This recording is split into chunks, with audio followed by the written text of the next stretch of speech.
సూర్యాపేట జిల్లా హుజూర్ నగర్ ప్రాంతం.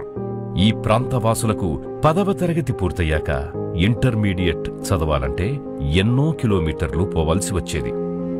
ఉన్నది ఒక్కటి కాలేజ్. 1975లో స్థాపించిన ఈ కాలేజ్ పెరుగుతున్న అవసరాలకు అనుగుణంగా అభివృద్ధికి నోచుకోలేదు. దీంతో చాలామంది చదువుకు దూరం కావడము, దూర ప్రాంతాలకు తరలిపోవడము చేసేవారు. ఇక్కడి ప్రజలు ఎన్నాళ్లుగానో కంటున్న కల శ్రీ ఉత్తమ్ కుమార్ రెడ్డి గారి చొరవతో నేడు నెరవేరబోతోంది. ఈ ప్రాంత ప్రజల తపన, ఉత్తమ్ కుమార్ రెడ్డి గారి సంకల్పంతో ఇప్పుడు ఒక కొత్త శకం ఆరంభమవుతోంది. ఇక్కడి నవ యువకుల భవిష్యత్తుకు కొత్త బాట వేసినట్టయింది. 7,25,00,000 రూపాయల ఖర్చుతో ప్రభుత్వ జూనియర్ కాలేజ్ కోసం 3 అంతస్తులతో కొత్త భవనం అద్భుతంగా రూపుదిద్దుకోబోతోంది.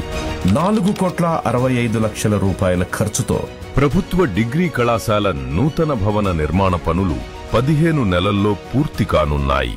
విద్యార్థులకు ఇబ్బంది కలగకుండా హుజూర్ నగర్ లో అందరూ ఒకే దగ్గర చదవడం కోసం గౌరవనీయులైన ఉత్తమ్ కుమార్ రెడ్డి గారు డిగ్రీ కాలేజ్ ని అదనపు భవనంగా మంజూరు చేయడం జరిగినది. జూనియర్ కళాశాలను మంజూరు చేసి ఇక్కడ నూతన భవనాన్ని కట్టిస్తున్నారు. అదేవిధంగా మాకు ఉచితంగా పుస్తకాలను, కంప్యూటర్స్ ఇచ్చి మేము చదువుకోవడానికి ఎంతో సహాయపడుతున్నారు. ప్రైవేట్ కాలేజీల కన్నా కానీ మన కాలేజీ మంచిగా ఉండేలా చూస్తున్నారు. పేద పిల్లల తల్లిదండ్రులకి ఈ కాలేజీ గొప్ప వరం. పిల్లల్ని కూడా సంతోషంగా పంపించాలని మాకు కూడా చాలా ఉత్సాహం ఉంది. సార్కు ధన్యవాదాలు. విద్య ద్వారానే సమాజం అభివృద్ధి చెందుతుందని, విద్య ద్వారానే పేదరికం నిర్మూలవుతుందని మంత్రి గారు ఈ కళాశాలను స్థాపించడం జరిగింది.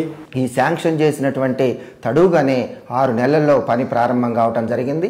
దాదాపుగా పిల్లర్స్ లెవెల్లోకి రావటం అనేటటువంటిది వారికి ఉన్నటువంటి చిత్తశుద్ధికి నిదర్శనమని తెలియజేస్తూ వారికి మా కళాశాల తరపున ప్రత్యేకమైనటువంటి కృతజ్ఞతలు తెలియజేస్తున్నాము. ఇది హుజూర్ నగర్ విద్యారంగంలో ఒక కొత్త అధ్యాయం. ఇది హుజూర్ నగర్ భవిష్యత్తు కోసం వేసిన బలమైన పునాది, తరతరాలకు స్ఫూర్తినిచ్చే విద్యా విప్లవం.